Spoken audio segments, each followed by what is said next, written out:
दोस्तों, आज की कहानी है नन्हन रानी। ससुराल तो मेरा भी सपन है, पर क्या मैं खुश रह पाई। दोस्तों, कहानी शुरू करने से पहले अगर आपने चैनल को सब्सक्राइब नहीं किया हो तो कर लीजिए,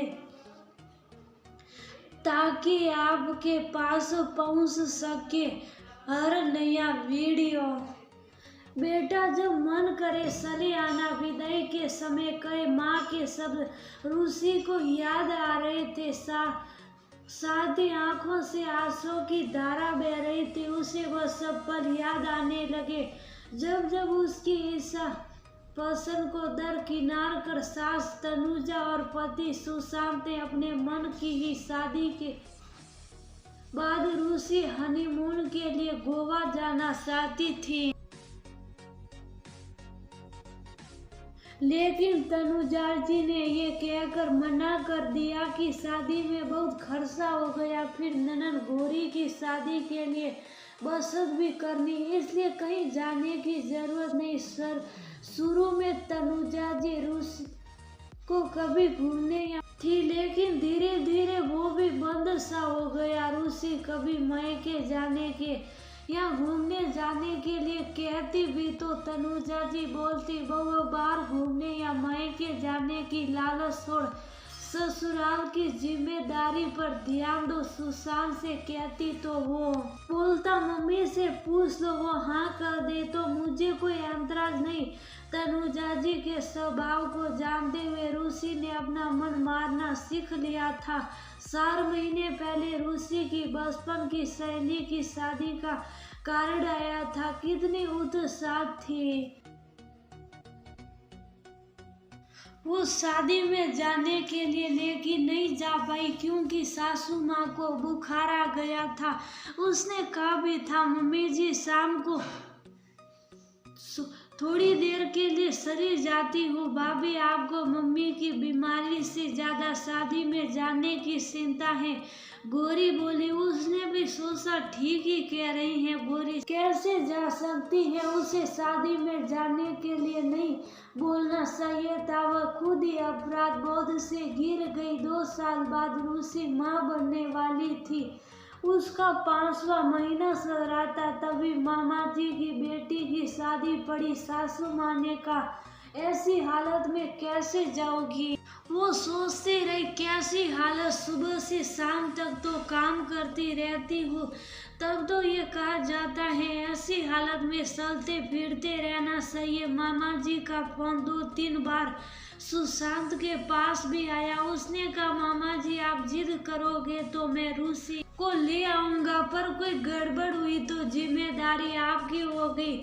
बेचारी मामा जी आगे कुछ बोल ही नहीं पाए। फिर माँ ने ही मना कर दिया, रहने दे बेटा, कुछ भी हुआ तो तेरे ससुराल वाले नाराज हो जाएंगे। वैसे रूसी को ससुराल में कोई परेशानी नहीं थी। उसका ससुराल सपन था, लेकिन ऐसी सफलता का क्या करना जहां अपनी पसंद से ही समझौते करने पड़े। कुछ महीने पहले गौरी का कॉलेज भी पूरा हो गया था। जल्दी ही उसके लिए एक रिश्ता मिल गया। लड़का अच्छे और सफल परिवार से था। तनुजा, सुशांत और गौरी ऐसा लड़का और घर पाकर बहुत खुश थे। मेरी बेटी तो राज करेगी, उसे किसी चीज की कमी नहीं होगी।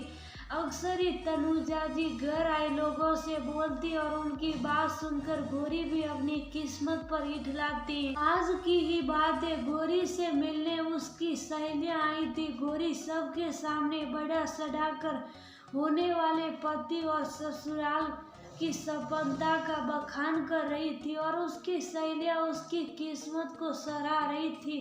गौरी की सहेलियां के जाने के बाद रूसी बोली, ननद रानी ससुराल तो मेरा भी सपना है, पर क्या मैं खुश रह पाई, इसीलिए अपने शौक मायके में पूरे कर लीजिए। ससुराल में बहू की पसंद कोई नहीं पूछता। तुम ऐसा क्यों बोल रही हो, तुम्हें यहाँ क्या कमी है। बाहर से आते हुए रूसी की बात सुशांत गुस्से से बोला, खाना कपड़े लत्ते का अभाव होना ही कमी नहीं होता, इसके अलावा भी बहुत सी इच्छाएं होती हैं। मुझे तो अपनी पसंद का कोई भी काम करने की इजाज़त नहीं, यहाँ तक कि अपने मायके जाने के लिए भी मुझे आप लोगों की आज्ञा लेनी पड़ती है। कभी आपने महसूस की है कि मेरी बेचैनी जब मम्मी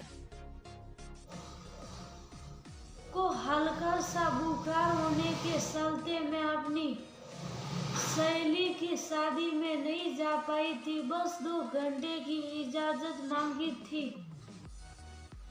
और गौरी भी उनकी देखभाल कर सकती थी, पर नहीं, सब जिम्मेदारी तो बहू की होती है। आपने महसूस किया है कि वह घुटन जब आपने मेरी बहन की शादी में जाने से मना कर दिया था, मेरी सूजी आंखें भी आपके दिल को पिघला ना पाई। ये सब तुम मुझसे क्यों कह रही हो? जो भी बोलना है माँ के सामने बोलो, माँ को भी पता चले कि तुम्हारे मन में कितना पाप है, आपत्ति है। उम्मीद कि कभी न कभी आप मुझे समझोगे, पर आपने कभी मेरी परवाह नहीं की, तो मुझे भी सबके सामने कहने में कोई शर्म नहीं आती। आज इतना सब कह दिया तो एक बात और सुन लीजिए। अब मुझे मायके जाने के लिए किसी की इजाजत की जरूरत नहीं, बहुत कर लिया आप दोनों की आज्ञा का पालन। रूसी अपने कमरे में आ गई। मन में दबी बातें कह देने से उसे लगा जैसे दिल पर रखा बहुत बड़ा बोझ उतर गया। उसे लगा जैसे माँ कह रही है, बेटा जब मन करे आ जाना। उसने अपने आंसू पोंछते हुए मुस्कान कर कहा, हाँ माँ जरूर आऊंगा।